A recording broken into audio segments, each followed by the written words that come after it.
¿Qué tal? Buenos días, tardes o noches, depende cómo nos encontremos.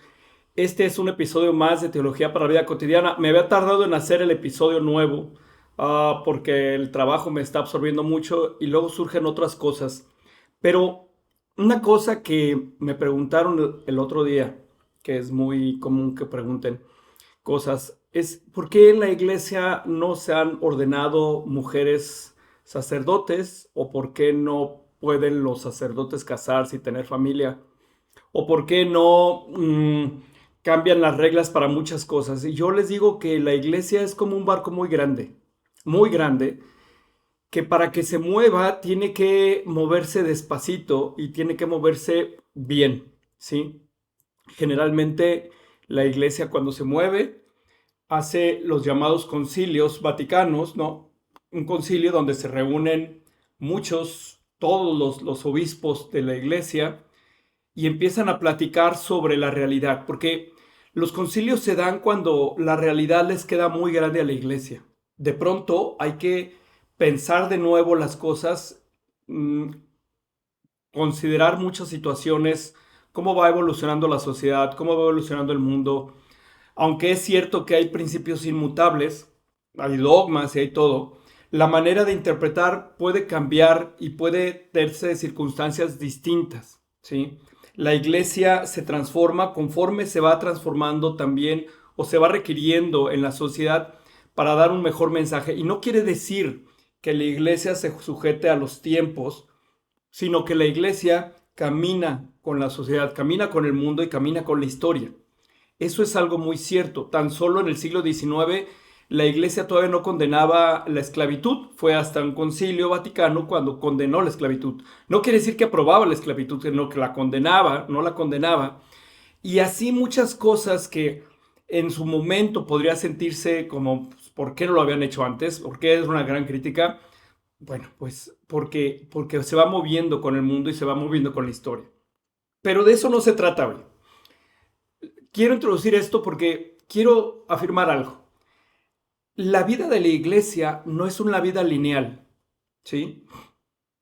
Ha tenido su evolución, sus cambios, ha tenido tropiezos y luego también regresa un poco y después avanza. No, no es perfecta, eh, no es perfecta porque está hecho de seres humanos que no somos perfectos y que las circunstancias nos llevan y nos traen en muchas situaciones. Entonces no es muy justo, no es justo hablar o criticar mucho a la iglesia porque está muy atorada en algún tema o en otro. Tal vez hay que escucharlo, pero hay que escucharlo a partir de nuestra propia experiencia. ¿Saben? Tampoco, así como la iglesia, la vida no es lineal en ninguno de nosotros. Nosotros tenemos etapas, tenemos infancia, tenemos adolescencia, tenemos juventud, llegamos a ser adultos y podemos estar llegando a la parte de ser adultos mayores, otros ya son adultos mayores de por sí, y sabrán que no es lineal, sabrán que la vida normal no es lineal, igual que la iglesia no es lineal, y hay que entenderlo a la luz de esa experiencia, porque es cierto que hay en la iglesia hay muchas formas de pensar, de creer, hay conservadores, liberales, parcos, activos, etcétera. Hay infinidad, infinidad. Y todos podemos tener una posición. Bueno, dentro de nosotros también hay liberales, hay conservadores, hay parcos, activos, etcétera.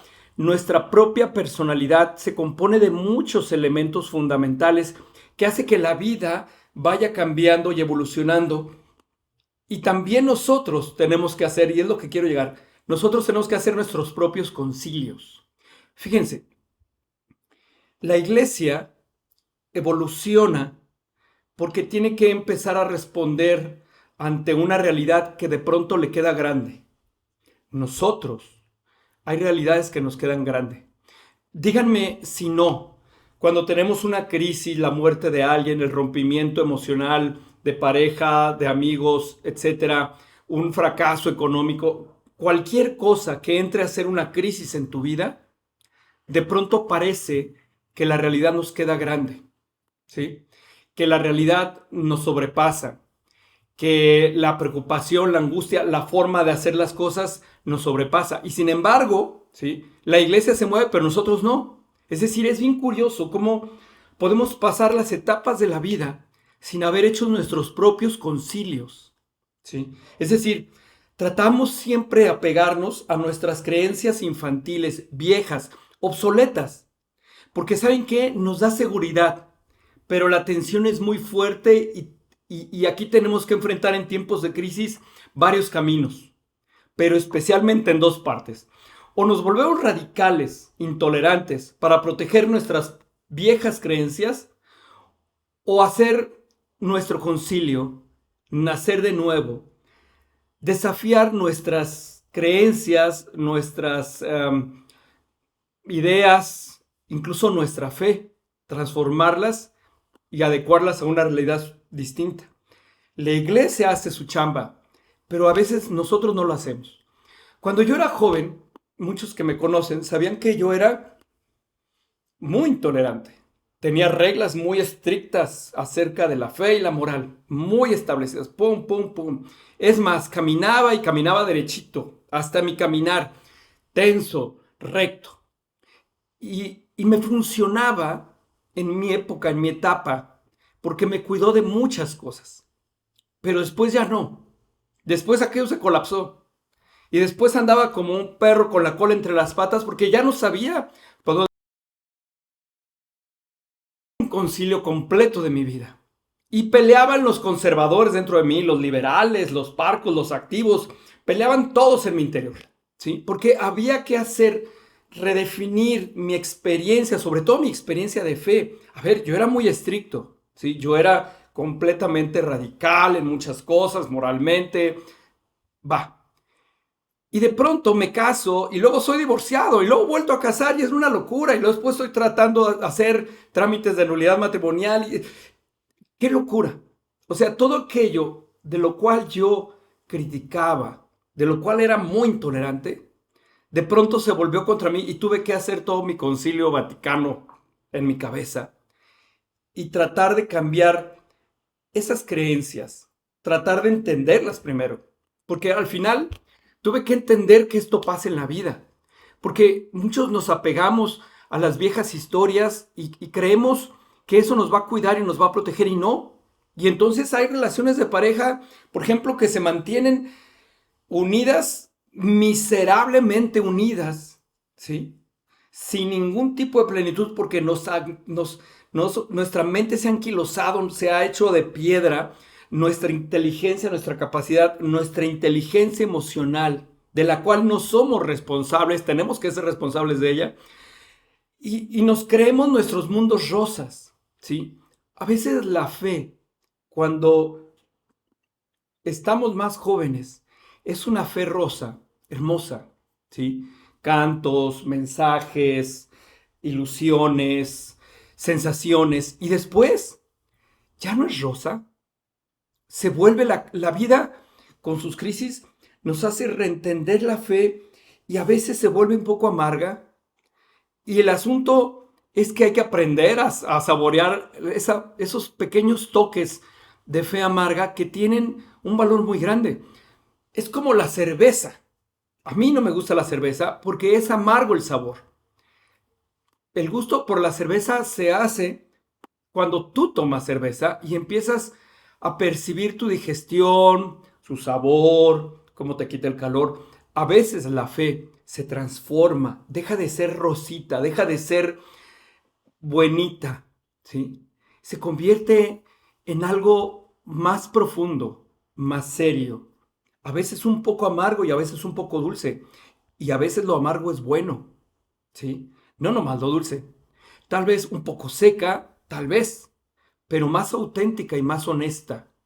Tal vez un poco menos sensible, pero con más inteligencia, con certeza de corazón, más que certeza de las emociones.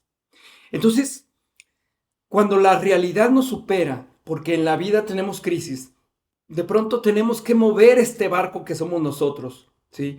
Y hacer nuestro concilio y repensar nuestras creencias, nuestras viejas ideas. Tenemos que dejar de estar sujetos a lo que debería de ser. Dejamos de creer que tenemos que satisfacer a alguien más o mucha gente más y volvernos más originales y volvernos más hacia nosotros. A veces, el concilio te va a llevar a que seas un poco de una mirada más abierta, más amplia, más limpia, a veces un poco más oscura, porque es bueno también no deslumbrarse tanto. Y a veces te lleva a volver un poco al origen de tu fe infantil, rescatar esa maravillosa experiencia de una fe infantil. Yo me causa una gran compasión ver en las misas en las mañanas en los templos, esos de la mañana, que está lleno de ancianos que vuelven para los pasos de su infancia cuando los llevaban, porque seguramente en su adultez, en su juventud, tal vez ni se paraban a la iglesia, pero vuelven porque están haciendo su concilio, porque reconocen que no pueden seguir en la vida si no tienen que volver con esa sencillez de un niño y esa humildad de un niño a su fe. Y, pero de adultos también tenemos que removernos un poco, ¿sí? Tenemos que cambiar, tengo que ser tolerante, o sea, a mí me costó mucho ser tolerante cuando mis esquemas viejos me mantenían protegido. Ya después no me sirvió de nada, ya no me protegieron, me sentía incompleto, ¿sí? Era una cuestión muy importante. Entonces, ¿cómo tenemos que hacer? Tenemos que hacer nuestro concilio cuando nuestra realidad nos supere, cuando la vida se ha vuelto patética, monótona, insípida, se ha vuelto pasajera, o cuando hay dolor, cuando no se tiene esa plenitud de vida, cuando se vive y que esperas vivir así siempre, pero nada más, mediocremente, es lo que voy.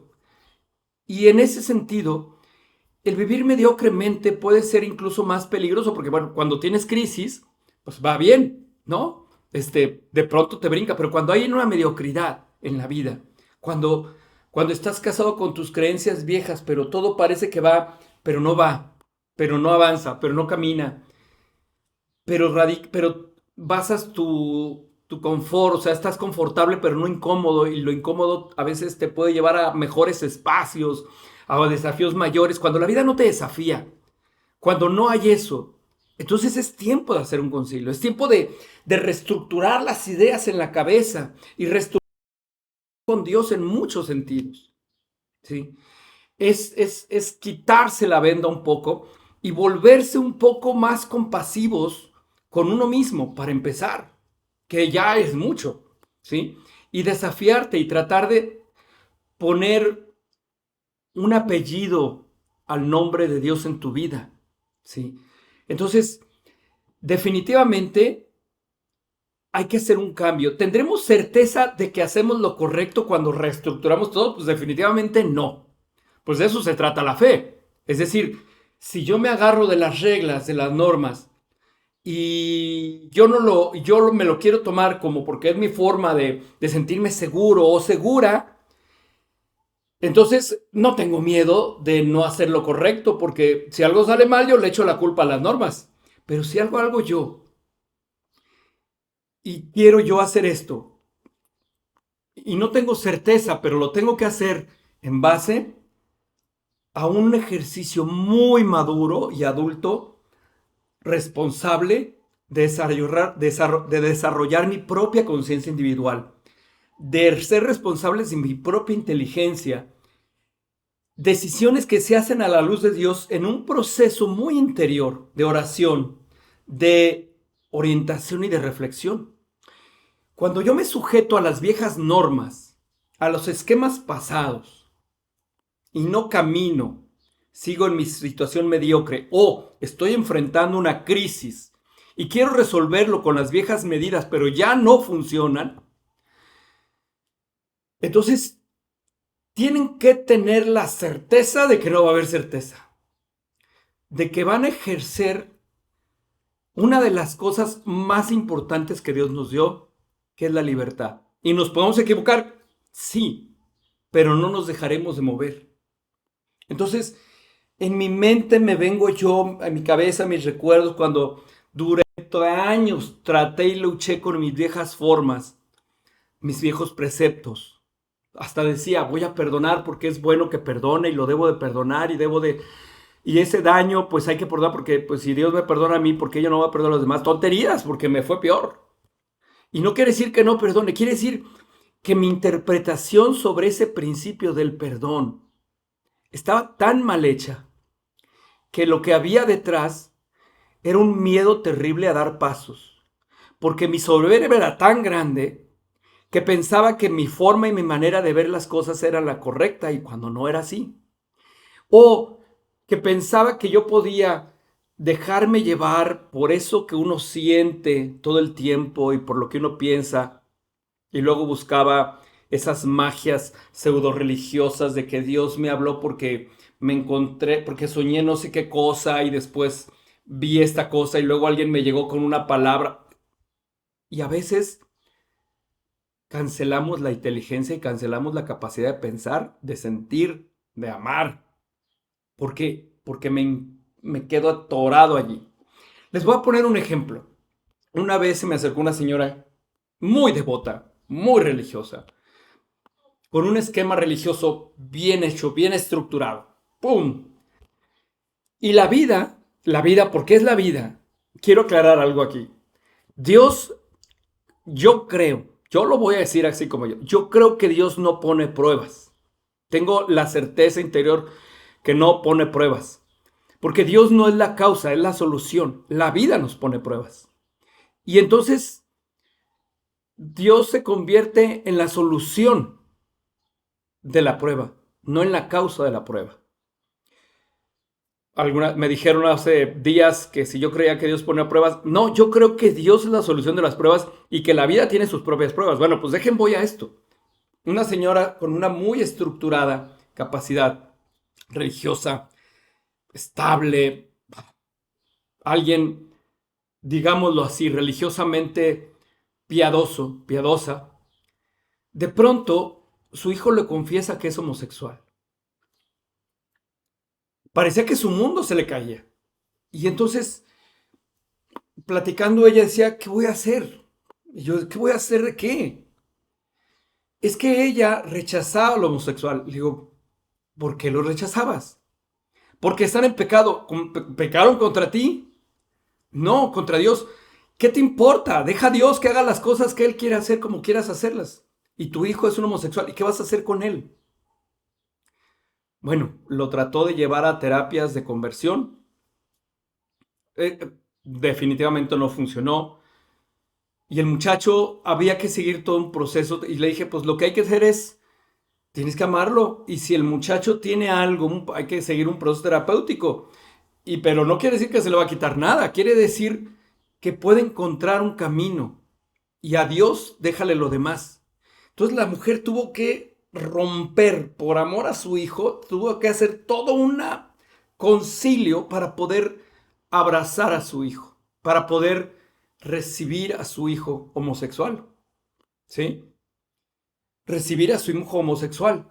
Así como hizo el Papa Francisco, cuando abrió los brazos, no los justifica, no los explica, nada.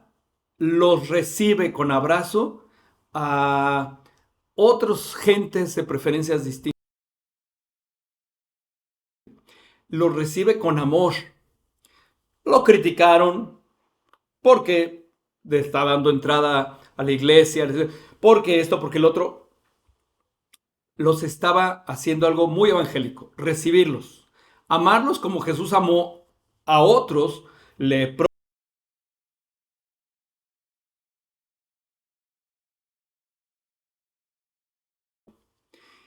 él hizo su ejercicio de un discernimiento y una inteligencia suficientemente acorde con su fe. Y lo recibió. Y esta mujer recibió a su hijo. Lo amó tal como era, el hijo homosexual. Dejó de verlo con pena y con lástima. Y lo vio como lo que es, su hijo.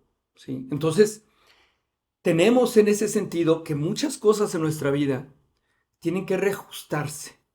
Cuando cuando yo me divorcié y luego volví a casar, pues claro que entré en todo el conflicto. ¿Qué significa eso para un corazón y una conciencia apegada mucho en normas? Y entonces tuve que reajustar mi pensamiento, mi sentir, mi creer, mi andar, mi pensar, todo. Y es un y no había certeza. Y al final, que es algo curioso, al final Dios siempre se las arregló. Mi fe, ciertamente, no soy muy efusivo, ¿sí? No soy muy espontáneo, pero tengo que reconocer que mi fe se hizo un poco oscura y me gusta esa fe que de pronto es un poco renuente, esa fe que no se emociona tanto con los aplausos, con los cantos. Es como esa fe más oscura, esa donde yo puedo contemplar más bien una liturgia de esas antiguas, de pronto ya me llena mucho. Aquello que de niño no me llenaba, me llena ahora más. ¿Será que me estoy haciendo viejo? Y entonces cuando uno se hace viejo, empieza a encontrar el sabor de aquello que uno rechazaba antes.